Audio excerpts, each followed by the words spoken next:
Did everyone's lights go out? Yeah. There's no lights in our room. So how are the hall lights still on?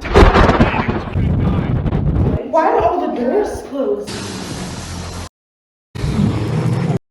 I think it's because of the wind. A citywide emergency. Maybe it knocked something out. DC is quarantined the lower Midwestern region. Somebody texted. No, I got like a note and it just said high wind activity throughout and then all the lights. It's probably all the dorms, honestly, or at least our whole dorm, because it's out upstairs too.